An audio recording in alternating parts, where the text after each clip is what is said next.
सास का घूंघट पार्ट 4। अब तक हमने देखा कि देविका के ससुराल के आदमी औरतों को घर के अंदर नहीं आने दे रहे हैं। देविका उन्हें पुलिस में जाने की धमकी देती है, जिससे पूरे गांव में अफरा तफरी मच जाती है। तभी गांव का एक आदमी सरपंच को बुलाकर ले आता है। सरपंच उनके घर के बाहर का नज़ारा देखकर कहते हैं, जोगिंदर जी, ये आपके घर की औरतों ने कैसा हंगामा मचा रखा है। आपका घर तो संस्कारों की मिसाल था, लेकिन ये मैं क्या देख रहा हूँ। आपके घर की किसी औरत ने घूंघट नहीं कर रखा। अब सरपंच जी, हमारे घर की औरतों को इस देविका ने बहकाया है। हमने पहले ही इन सबको चेतावनी दी थी कि अगर ये घर से बाहर गई तो हम इन्हें घर में नहीं आने देंगे। अब ये देविका हमें धमकी दे रही है कि पुलिस को बुलाएगी। क्या? पुलिस? इस गांव का बरसों पुराना इतिहास रहा है। इस गांव में कभी पुलिस नहीं आई। गांव के सभी फैसले हमने मिलजुल कर किए हैं। जोगिंदर, तुम्हारे घर का फैसला पंचायत करेगी। सरपंच जी, आपने ठीक कहा।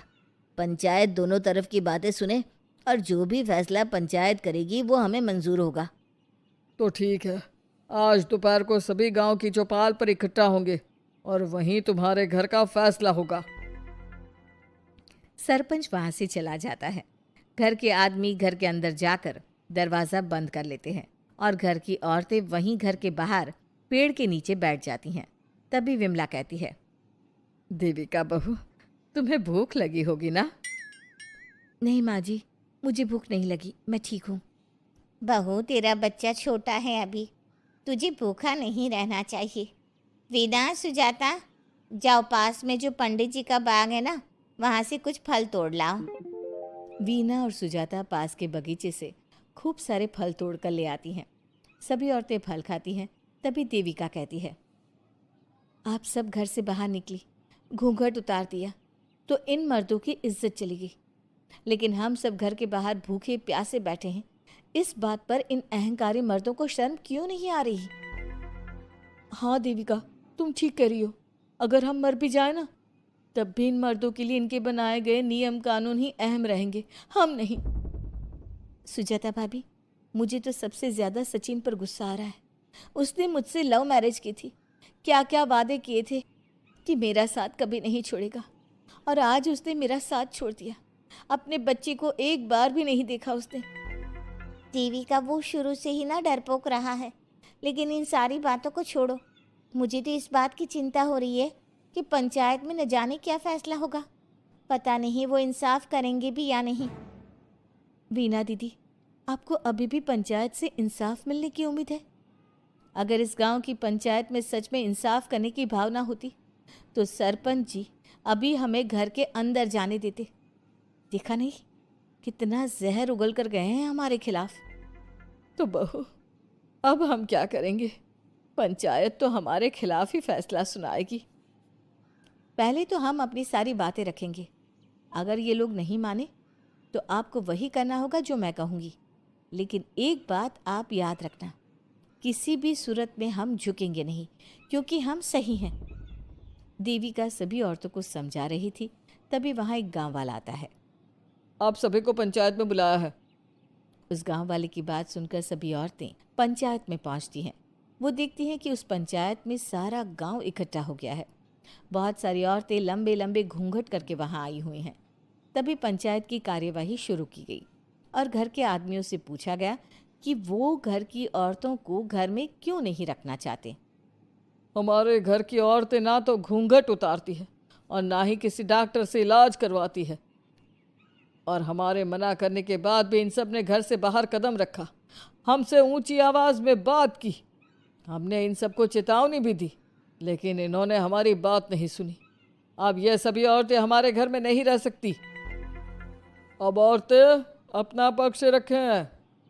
ये कानून की किस किताब में लिखा है कि औरतों को घूंघट करना चाहिए? और अगर मेरे ससुराल की औरतें मुझे डॉक्टर के पास ना लेकर जाती तो ना मेरा बच्चा जिंदा बचता और ना ही मैं। लेकिन दाई अम्मा से हम इलाज करवा रहे थे ना। दाई अम्मा को कुछ समझ में नहीं आ रहा था। देविका का इलाज दाई अम्मा के बस की बात नहीं थी। काफ़ी देर तक दोनों पक्षों में बहस चलती रही। दोनों एक दूसरे पर आरोप प्रत्यारोप लगाते रहे, लेकिन दोनों पक्षों की बात सुनने के बाद पंचायत ने जो फैसला लिया उसके लिए तो देविका पहले से ही तैयार थी। दोनों पक्षों की बात सुनने के बाद पंचायत ने यह फैसला किया है कि सारी गलती महिलाओं की है। अगर वो अपने अपने पतियों से माफ़ी मांग लेती है और वादा करती है कि भविष्य में कभी ऐसी गलती नहीं दोहराएंगी, तो वो घर के अंदर प्रवेश कर सकती हैं। हमें पंचायत का फैसला मंजूर नहीं है। हमने कोई गलती नहीं की जो हम माफ़ी मांगे। और किस बात का वादा करें हम? हमने देविका की जान बचाई है, तो आप हमसे भविष्य में किसी की जान न बचाने का वादा ले रहे हैं क्या? अगर तुम्हें पंचायत का फैसला मंजूर नहीं है तो तुम सबको घर में नहीं, पुरानी हवेली में रहना होगा, जो अब खंडहर बन चुकी है। यह खंडहर तुम्हारे घर के सामने ही है। सरपंच जी, आपका फैसला सही नहीं है। एक बार और सोच लीजिए इस फैसले के बारे में।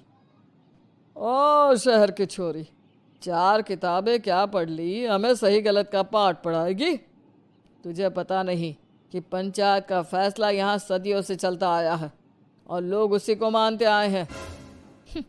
अच्छी तरह जानती हूँ सरपंच जी। अगर मैं चाहूँ तो आपके इस फैसले को कोर्ट की चौखट तक ले जा सकती हूँ। पुलिस को बुलाकर अभी घर के अंदर जा सकती हूँ। पंचायत और घर के आदमियों की शिकायत पुलिस में कर सकती हूँ और अपने बच्चे को उसका हक दिलवा सकती हूँ। लेकिन नहीं, मैं ऐसा नहीं करूँगी।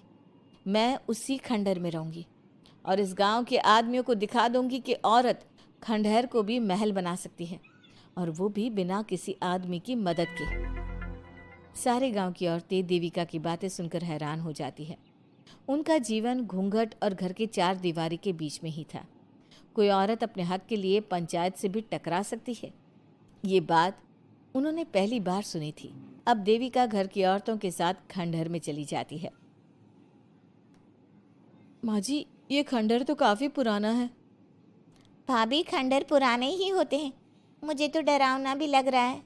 मैं डर की वजह से कभी इस खंडहर के आसपास भी नहीं आई, लेकिन मुझे क्या पता था कि एक दिन इसी में रहना पड़ेगा।